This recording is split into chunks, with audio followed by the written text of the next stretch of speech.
Welcome to competitive cracker. ഞാൻ Alfin Abdul Salam.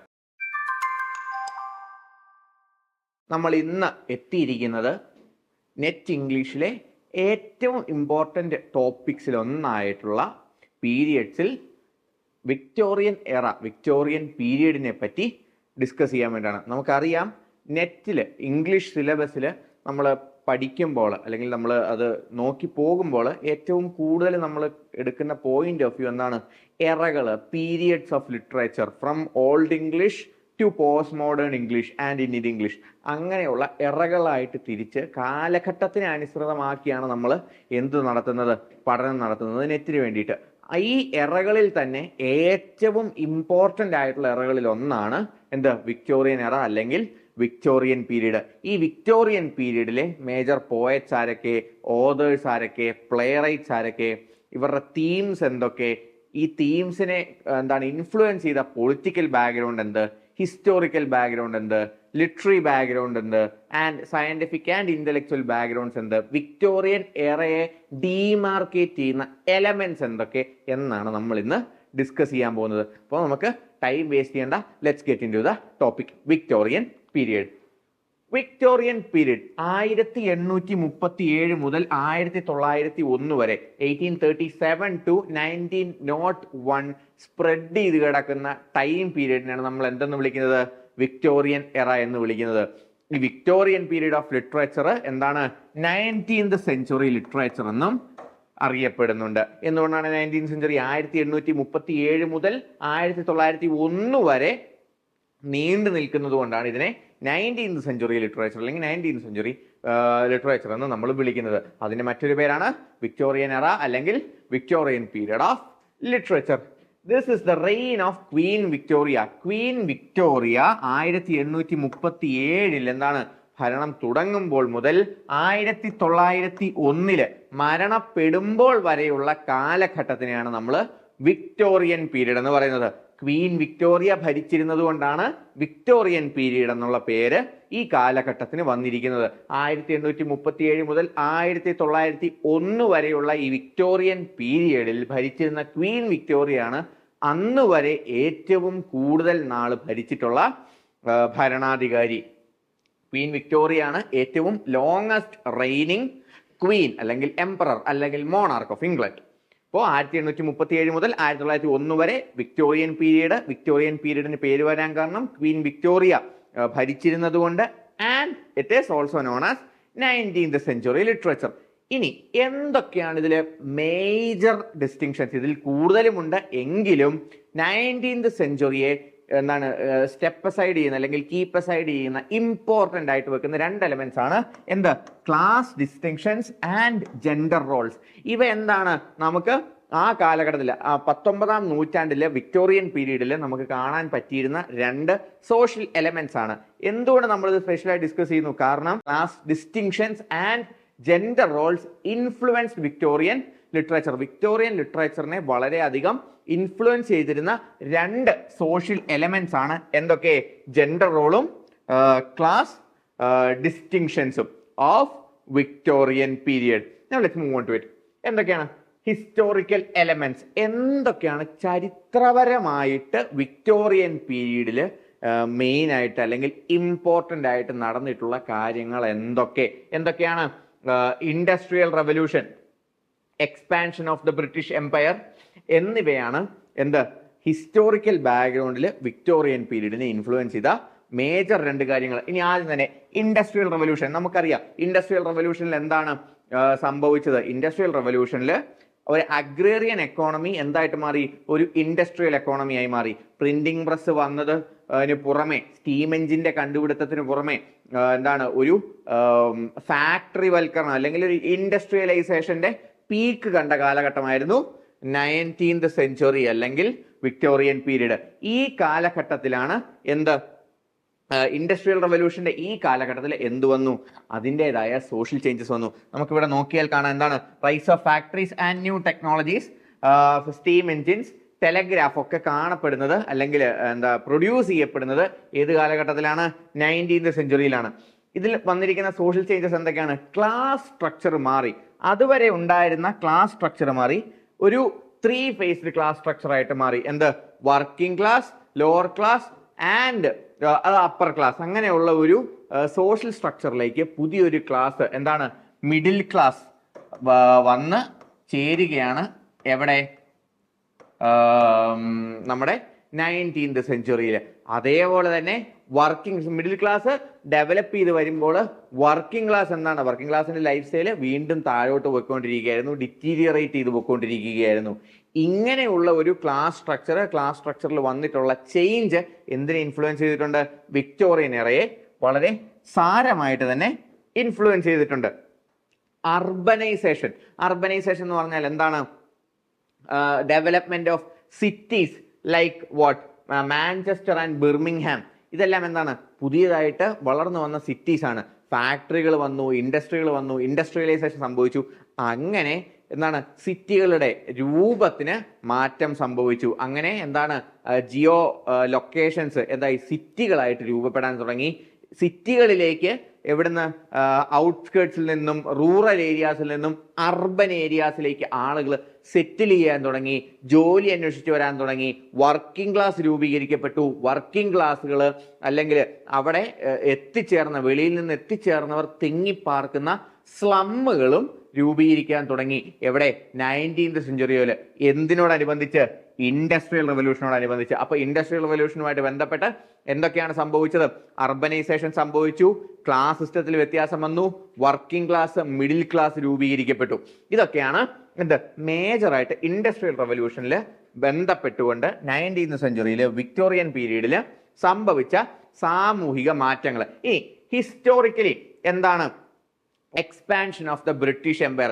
Industrialisation വന്നതോടുകൂടി തന്നെ കൊമേഴ്ഷ്യലൈസേഷനും അതിൻ്റെ കൂടെ വളർന്നു വന്നു. അങ്ങനെ കോളനികളിലേക്കുള്ള എക്സ്പാൻഷൻ വളരെ അധികം വർദ്ധിക്കുന്ന ഒരു അവസ്ഥ നമുക്ക് എവിടെ കാണാൻ സാധിച്ചു? 19th സെഞ്ചുറിയിൽ അല്ലെങ്കിൽ വിക്ടോറിയൻ പീരീഡിൽ കാണാൻ സാധിച്ചു. ഈ കൊളോണിയലിസവും വൈറ്റ് മാൻസ് ബേർഡൻ പോലെയുള്ള, നമുക്ക് റുഡ്യാർഡ് കിപ്ലിങ്ങിന്റെ പോയം നമുക്ക് ഫെമിലിയർ ആണ്. വൈറ്റ് മാൻസ് ബേർഡൻ എന്താണ്? ബാക്കിയുള്ള റേസുകൾ വൈറ്റ് റേസിന് ഇൻഫീരിയർ ആണ്. It is white man's burden to civilise the world എന്നുള്ള ന്യായീകരണങ്ങളൊക്കെ കൊണ്ട് എന്താണ്? വിക്ടോറിയൻ ഐഡിയൽസിനെ എന്തിലേക്ക് എത്തിക്കുക? ലോകത്തിലേക്ക് എത്തിച്ചുകൊണ്ട് എന്താണ്? സിവിലൈസേഷൻ എന്നുള്ള മിത്ത് അല്ലെങ്കിൽ സിവിലൈസ് ചെയ്യുക, ബാക്കിയുള്ള കൾച്ചേഴ്സിനെ സിവിലൈസ് ചെയ്യുക എന്നുള്ളത് ഒരു വൈറ്റ് മാൻ്റെ ഡ്യൂട്ടി ആണെന്നുള്ള മിത്ത് പറഞ്ഞു പരത്തിക്കൊണ്ട് കൊളോണിയലിസവും എപ്പോഴാണ് വളരുന്നത്? 19th സെഞ്ചുറിയിലാണ് വളരുന്നത്. നമുക്കറിയാം, കേരളത്തിലെ ഉൾപ്പെടെയുള്ള ചരിത്രങ്ങൾ പഠിച്ചു പോകുമ്പോൾ നമ്മുടെ സംസ്കാരത്തിലേക്ക് വന്നിട്ടുള്ള വിക്ടോറിയൻ എലമെന്റ്സിനെ നമ്മൾ എപ്പോഴും എന്ത് ചെയ്യുന്നതാണ്? ഡിസ്കസ് ചെയ്യുന്നതാണ്. കേരളത്തിലെ എന്താണ് വളരെ ഇമ്പോർട്ടൻ്റ് ആയിട്ടുള്ള എന്താണ് ഇന്റർവെൻഷൻ ഓഫ് അല്ലെങ്കിൽ introduction of blouse in women's attire ഒക്കെ എന്താണ്? വിക്ടോറിയൻ സെൻസിബിലിറ്റിയിൽ നിന്നും നമുക്ക് ലഭിച്ചിട്ടുള്ള കാര്യമാണ്. അപ്പൊ അതും എന്താണ്? വൈറ്റ് മാൻസ് ബേർഡൻ ആയിട്ട് അവർ സിവിലൈസേഷൻ എന്ന പേരിൽ നമ്മളിലേക്ക് എത്തിച്ചിട്ടുള്ള എലമെന്റ്സ് ആണ്. അപ്പൊ അതും എന്താണ്? 19th സെഞ്ചുറിയുടെ ഒരു ഇമ്പോർട്ടൻ്റ് എലമെന്റ് ആണ്. ഇൻഡസ്ട്രിയലൈസേഷൻ വളർന്നു, അതിനോടൊപ്പം തന്നെ എന്താണ്? കൊമേഴ്സും വളർന്നു. കൊമേഴ്സ് വളരുമ്പോൾ ഓൾറെഡി കോളനീസ് ഇഷ്ടം പോലെ എസ്റ്റാബ്ലിഷ്ഡ് ആയിട്ടുള്ള ബ്രിട്ടൻ അല്ലെങ്കിൽ ഇംഗ്ലണ്ട് എന്ത് ചെയ്യുകയാണ്? അവരുടെ കൊളോണിയൽ എക്സ്പാൻഷൻ വൈഡൻ ചെയ്യുകയാണ്, ഡെവലപ്പ് ചെയ്യുകയാണ്, ഡീപ്പ് റൂട്ട് ചെയ്യുകയാണ് 19th സെഞ്ചുറിയിൽ. ഇനി പൊളിറ്റിക്കൽ എലമെന്റ്സ് നമ്മൾ പറഞ്ഞു. എന്താണ്? ഇൻഡസ്ട്രിയലൈസേഷൻ വന്നു, അർബനൈസേഷൻ വന്നു. അർബനൈസേഷൻ വന്നതോടുകൂടി തന്നെ വർക്കിംഗ് ക്ലാസിന്റെ സ്ട്രഗിൾസ് വന്നു. എന്താണ് Chartism and the Liberal and Conservative parties ഒക്കെ നമ്മുടെ ഇതിലേക്ക് വരുന്നത്. എന്താണ് Chartism? Chartism was a labour movement that was extensively occurring in London. ഈ 1832, 1867, 1884 റിഫോം ആക്ടുകളൊക്കെ എന്താണ്? ഡെമോക്രസിയുടെ ഇൻവോൾവ്മെന്റിനെ സൂചിപ്പിക്കുന്ന കാര്യങ്ങളാണ്. എന്താണ്? അവിടുത്തെ ഇലക്ട്രൽ സിസ്റ്റത്തിൽ വോട്ടിംഗ് അധികാരമുള്ള ആളുകളുടെ എണ്ണത്തിൽ വർദ്ധിപ്പിക്കുന്ന, അങ്ങനെ അവരുടെ സ്ട്രക്ചറിനെ എന്തിന്റെ അടിസ്ഥാനത്തിലാണ് ഒരാൾക്ക് വോട്ട് ചെയ്യാനുള്ള വോട്ടേഴ്സ് ലിസ്റ്റിനെയൊക്കെ വികസിപ്പിക്കുവാനായിട്ട് നടത്തിയ ആക്ടുകളൊക്കെയാണ് 1832, 1867 and 1884 എന്താണ്? Reform Acts. And what labour കണ്ടീഷൻസിനെ എന്താണ്? ക്വസ്റ്റ്യൻ ചെയ്തിരുന്ന, അഡ്രസ് ചെയ്തിരുന്ന ഒരുപാടധികം മൂവ്മെന്റ്സ്, ആക്ട്സ് എല്ലാം ഏത് കാലഘട്ടത്തിലാണ് നമുക്ക് കാണാൻ സാധിക്കുന്നത്? 19th സെഞ്ചുറിയിൽ നമുക്ക് കാണാൻ സാധിക്കുന്നുണ്ട്. നൗ നമ്മൾ പറഞ്ഞ പോലെ class structure is A very important element of 19th century. Rigid class distinctions, aristocracy, middle class and working class എന്നുള്ള ഈ 3 ടയറിലേക്ക് എന്തിനെ എത്തിച്ചിരിക്കുകയാണ്?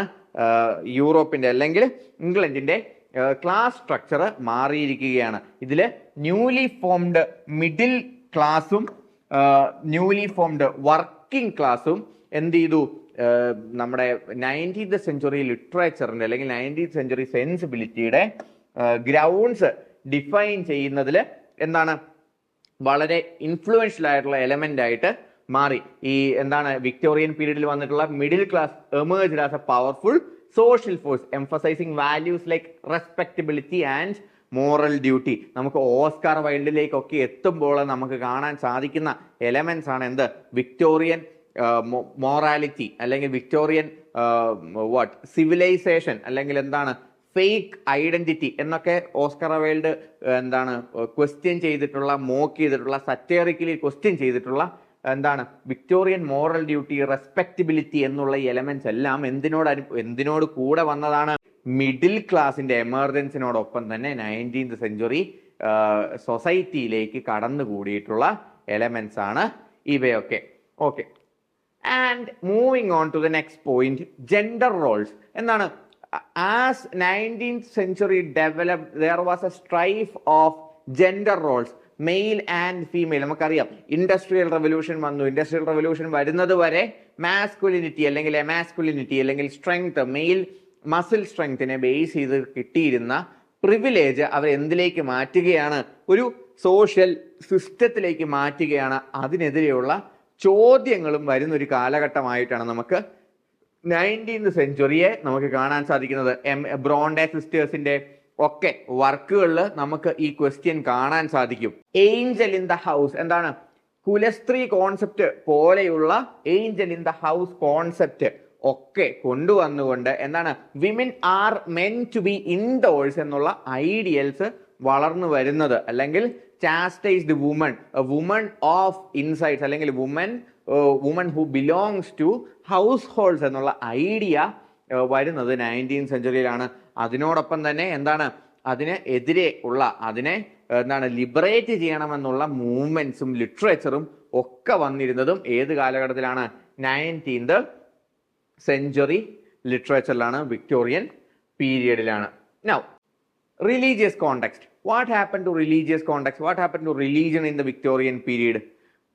Charles Darwin produced or he released his Origin of the Species during the Victorian period.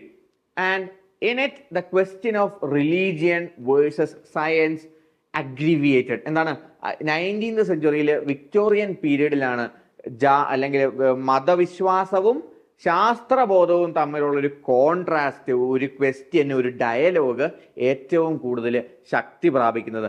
അങ്ങനെയുള്ള ഒരു dialogue നിലനിന്നിരുന്ന ഒരു കാലഘട്ടമാണ് 19th century. അതിനെ ഊതിപ്പെരിപ്പിച്ച, അതിന് ആക്കം കൂട്ടിയ ഒരു വസ്തുതയായിരുന്നു എന്ത്? Darwin's theory of evolution. Darwin's theory of evolution വന്നതോടുകൂടി എന്താണ് ഡിവൈൻ ക്രിയേഷൻ എന്ന് പറയുന്ന തിയറി അല്ലെങ്കിൽ എന്താണ് ഡിവൈൻ ക്രിയേഷനിലുള്ള ആളുകളുടെ വിശ്വാസത്തിനെ ചോദ്യം ചെയ്യപ്പെടുകയും എവല്യൂഷൻ എന്ന് പറയുന്ന ഒരു സയന്റിഫിക് തിയറി മനുഷ്യന്റെ എക്സിസ്റ്റൻസിന് ആൻസർ കൊടുക്കുകയും ചെയ്യുകയും ചെയ്തപ്പോൾ എന്ത് പറ്റി?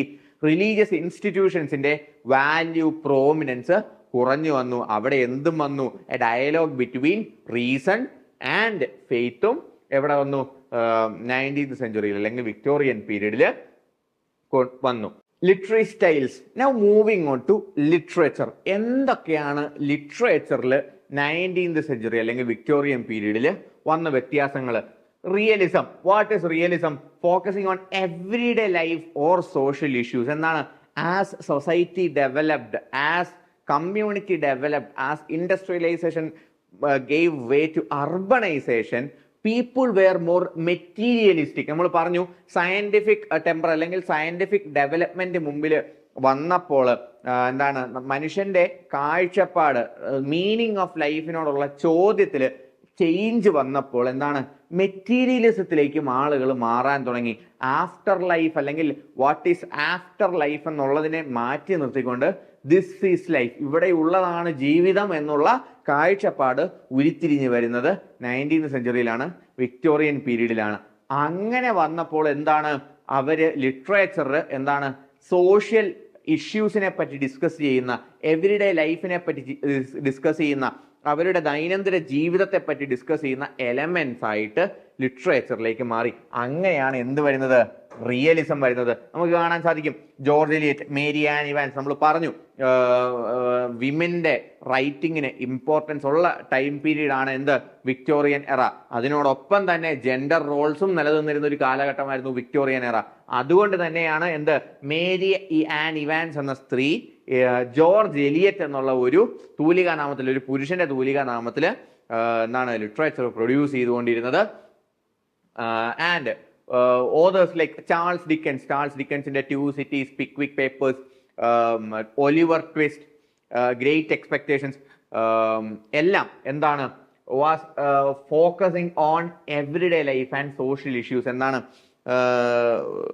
റൊമാൻറ്റിക് ഐഡിയലിസത്തിന് ഓപ്പോസിങ് ആയിക്കൊണ്ട് എന്താണ്, ദൈനംദിന കാര്യങ്ങളെ പറ്റിയും അവിടുത്തെ സോഷ്യൽ സെറ്റപ്പിനെ പറ്റിയും ഡിസ്ക്രൈബ് ചെയ്തിരുന്ന, എക്സ്പ്രസ് ചെയ്തിരുന്ന വർക്കുകൾ 19th സെഞ്ചുറിയിൽ പ്രൊഡ്യൂസ് ചെയ്യപ്പെടാൻ തുടങ്ങി. അങ്ങനെയുള്ള വർക്കുകളെയാണ് നമ്മൾ എന്തിന്റെ പേരിൽ ടൈറ്റിൽ ചെയ്യുന്നത്, റിയലിസം എന്നുള്ള ടൈറ്റിലിന് കീഴിൽ നമ്മൾ വയ്ക്കുന്നത്. Now naturalism an extension of realism എന്നാണ് ഇവിടെ. പക്ഷേ നേച്ചർ എന്ന് പറയുമ്പോൾ പ്രകൃതി എന്നുള്ളതിനുപരി എന്താണ്, മാൻ മെയ്ഡ് നേച്ചർ, മാൻ മെയ്ഡ് ചുറ്റുപാടുകൾ, മാൻ മെയ്ഡ് സിറ്റികളിലുള്ള ജീവിതം എന്നിവയെല്ലാം എങ്ങനെ ഒരു മനുഷ്യനെ എന്ത് ചെയ്യുന്നു, ഇൻഫ്ലുവൻസ് ചെയ്യുന്നു എന്നുള്ള രീതിയിലേക്കുള്ളൊരു കാഴ്ചപ്പാട് നമുക്ക് എവിടെ കാണാൻ സാധിച്ചു, 19th സെഞ്ചുറിയിലേക്ക് കാണാൻ സാധിച്ചു. അങ്ങനെയുള്ളൊരു ഡെവലപ്മെന്റ് അല്ലെങ്കിൽ ഒരു എക്സ്റ്റെൻഡഡ് റിയലിസം ആയിട്ട് നാച്ചുറലിസവും എവിടെ കാണപ്പെട്ടു, 19th സെഞ്ചുറിയിൽ അല്ലെങ്കിൽ വിക്ടോറിയൻ പീരീഡിൽ കാണപ്പെട്ടു. അതുപോലെ തന്നെ ലിറ്റററി സ്റ്റൈലുകളിൽ നമുക്ക് കാണാൻ പറ്റുന്ന മറ്റൊരു എലമെന്റ് ആണ് എന്ത്, ഗോത്തിക് ലിറ്ററേച്ചർ. ഗോത്തിക് ലിറ്ററേച്ചർ എന്താണ്, supernatural elements, horror, dark gloomy ബാക്ക്ഗ്രൗണ്ടുകൾ, മിസ്റ്റീരിയസ് എലമെന്റ്സ് എല്ലാം നിറഞ്ഞു നിൽക്കുന്ന ലിറ്ററേച്ചറിനാണ് നമ്മൾ ഗോത്തിക് ലിറ്ററേച്ചർ എന്ന് പറയുന്നത്. ഈ ഗോത്തിക് ലിറ്ററേച്ചർ, ഗോത്തിക് ആർക്കിടെക്ചർ, എന്താണ് ഹഞ്ച് ബാക്ക് ഓഫ് നോട്രഡാമിന്റെ ഒക്കെ ഒരു ബാക്ക്ഗ്രൗണ്ട് ഉള്ള സംഭവത്തിനാണ് നമ്മൾ ഗോത്തിക് ലിറ്ററേച്ചർ എന്ന് പറയുന്നത്. അങ്ങനത്തെ ഗോത്തിക് ലിറ്ററേച്ചറിന്റെ റിവൈവല്, ഗോത്തിക് ആർക്കിടെക്ചറിന്റെ റിവൈവല്, ഗോത്തിക് തീമുകളുള്ള എന്താണ് ലിറ്ററേച്ചറുകൾ ഒക്കെ പ്രൊഡ്യൂസ് ചെയ്യപ്പെട്ട കാലമാണ് 19th സെഞ്ചുറി ലിറ്ററേച്ചർ അല്ലെങ്കിൽ വിക്ടോറിയൻ എറ. അതിന് എക്സാമ്പിളായിട്ട് നമുക്ക് ബ്രോണ്ടെ സിസ്റ്റേഴ്സിന്റെ ജെയിൻ എയർ, വുദറിംഗ് ഹൈറ്റ്സ് എന്നിവയൊക്കെ നമുക്ക് കാണാൻ സാധിക്കും. അതിലുള്ള എന്താണ് മിസ്റ്റീരിയസ്നെസ്, സൂപ്പർ നാച്ചുറൽ എലമെന്റ്സ് എല്ലാം എന്തിനാണ്, ഗോത്തിക് ലിറ്ററേച്ചറിന്റെ എന്താണ് എക്സ്പ്രഷൻസ് ആണ്, എക്സാമ്പിൾസ് ആണ്. ഇവയെല്ലാം പ്രൊഡ്യൂസ് ചെയ്യപ്പെട്ടുള്ളത് 19th സെഞ്ചുറിയിലാണ്. സോ നമ്മളപ്പോൾ 19th സെഞ്ചുറി ലിറ്ററേച്ചറിന്റെ ബാക്ക്ഗ്രൗണ്ട് നമ്മൾ പഠിച്ചു, നമ്മളതിൻ്റെ തീംസ് നമ്മൾ നോക്കി, historical, political and literary aspects നോക്കി. ഇവയെല്ലാം എങ്ങനെ ലിറ്ററേച്ചറിനെ നമ്മൾ എന്ത് ചെയ്യുന്നു, കണക്ട് ചെയ്യുന്നു നമ്മൾ പഠിച്ചു. ഇപ്പോൾ നമ്മൾ നെറ്റിന് വേണ്ടി പ്രിപ്പയർ ചെയ്യുമ്പോൾ നമുക്ക് എപ്പോഴും വേണ്ടത് എന്താണ്, ഇന്റർ കണക്ട് ചെയ്തുകൊണ്ട് പീരീഡ്സ് മനസ്സിലാക്കി, പീരീഡിലെ ഓതേഴ്സിനെ മനസ്സിലാക്കി, അവരുടെ വർക്ക്സിനെ മനസ്സിലാക്കി, തീംസിനെ മനസ്സിലാക്കി ഇന്റർ കണക്ട് ചെയ്ത് പഠിച്ചു കഴിഞ്ഞാൽ നമുക്ക് എന്ത് ചെയ്യാൻ പറ്റും, ഈ ഇത്രയും വലിയ പീരീഡ്സ് ഓർത്ത് നിൽക്കുക, ഇത്രയും കാലഘട്ടങ്ങൾ, ഇത്രയും വലിയ ലെങ്ത് ഉള്ള വൈഡ് സിലബസ് നമുക്ക് ഇന്റർ കണക്ട് ചെയ്ത് ഓർത്ത് വെക്കാൻ സാധിക്കുക എന്നുള്ളത് വളരെ എളുപ്പമുള്ളൊരു കാര്യമായിട്ട് മാറും. ഇങ്ങനെ സ്ട്രക്ചർ ചെയ്തിട്ടുള്ള ഒരു ക്രാഷ് കോഴ്സ്, 3 മാസത്തെ UGC നെറ്റിൻ്റെ ക്രാഷ് കോഴ്സ് കോമ്പറ്റീറ്റീവ് ക്രാക്കറിൽ നമ്മൾ ചിട്ടപ്പെടുത്തിയിട്ടുണ്ട്. നമുക്ക് ഒരുമിച്ച് പഠിച്ച് ഡിസംബറിലെ നെറ്റ് നമുക്ക് ക്രാക്ക് ചെയ്യാൻ സാധിക്കും. അപ്പോൾ അതിനായിട്ട് ഏറ്റവും പെട്ടെന്ന് തന്നെ ഈ ക്രാഷ് കോഴ്സിലേക്ക് ജോയിൻ ചെയ്യുക. കൂടുതൽ ഡീറ്റെയിൽസിനായിട്ട് നൽകിയിരിക്കുന്ന നമ്പറിലേക്ക് കോൺടാക്ട് ചെയ്യുക. ഈ ചാനൽ ആദ്യമായിട്ടാണ് കാണുന്നതെങ്കിൽ ചാനൽ സബ്സ്ക്രൈബ് ചെയ്യുക, സുഹൃത്തുക്കൾക്ക് വീഡിയോ ഷെയർ ചെയ്ത് നൽകുക.